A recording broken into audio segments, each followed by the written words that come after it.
ಇವತ್ತಿನ ವಿಡಿಯೋದಲ್ಲಿ ನಾವು ನಿಮ್ಮ ಫ್ರೆಂಡ್ ಫೋನ್ ನಂಬರ್ನ ಯೂಸ್ ಮಾಡಿಕೊಂಡು ಅವ್ರ ಇನ್ಸ್ಟಾಗ್ರಾಮ್ ಐಡಿನ ಹೇಗೆ ಸರ್ಚ್ ಮಾಡೋದು ಅಂತ ನೋಡೋಣ. ಫಸ್ಟ್ ನೀವು ಇನ್ಸ್ಟಾಗ್ರಾಮ್ ಅಪ್ಲಿಕೇಶನ್ನ ಓಪನ್ ಮಾಡ್ಕೋಬೇಕು.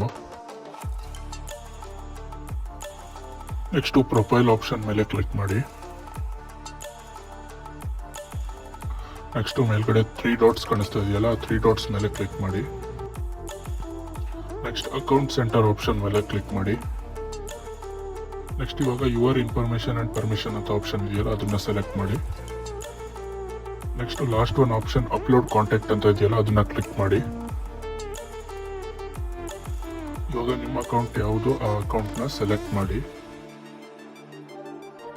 ಕನೆಕ್ಟ್ ಕಾಂಟ್ಯಾಕ್ಟ್ ಅಂತ ಆಪ್ಷನ್ ಇದೆಯಲ್ಲ, ಅದನ್ನು ಎನೇಬಲ್ ಮಾಡ್ಕೊಳ್ಳಿ. ಎನೇಬಲ್ ಮಾಡಿದ್ರೆ ಸೆಟ್ಟಿಂಗ್ಸಿಗೆ ರೀಡೈರೆಕ್ಟ್ ಆಗುತ್ತೆ. ಅಲ್ಲಿ ನೀವು ಕಾಂಟ್ಯಾಕ್ಟ್ ಆಪ್ಷನ್ನ ಅಲೋ ಮಾಡಬೇಕು.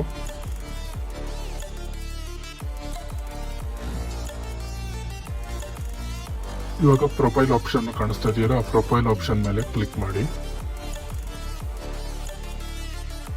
ನೆಕ್ಸ್ಟ್ ಇಲ್ಲಿ edit profile, share profile, next ಒಂದು ಸಣ್ಣ ಆಪ್ಷನ್ ಕಾಣಿಸ್ತಾ ಇದೆಯಲ್ಲ, ಅದ್ರ ಮೇಲೆ ಕ್ಲಿಕ್ ಮಾಡಿ. ಇವಾಗ ನಿಮ್ಮ ಕಾಂಟ್ಯಾಕ್ಟಲ್ಲಿರೋ ಯಾರ್ಯಾರು ಇದ್ದಾರೆ ಅವ್ರ ಇನ್ಸ್ಟಾಗ್ರಾಮ್ ಐ ಡಿ ಎಲ್ಲ ಇಲ್ಲಿ ಶೋ ಆಗುತ್ತೆ. ನೀವು ನಿಮಗೆ ಬೇಕಾಗಿರೋ ಇನ್ಸ್ಟಾಗ್ರಾಮ್ ಐ ಡಿನ ಇಲ್ಲಿ ಫೈಂಡ್ ಮಾಡಿಕೊಂಡು ಫಾಲೋ ರಿಕ್ವೆಸ್ಟ್ನ ಕಳಿಸ್ಬೋದು. ಮತ್ತೆ ಇದೇ ಥರ ಹೆಚ್ಚಿನ ವಿಡಿಯೋಗಾಗಿ ನಮ್ಮ ಚಾನಲ್ನ ಸಬ್ಸ್ಕ್ರೈಬ್ ಮಾಡೋದನ್ನು ಮರಿಬೇಡಿ.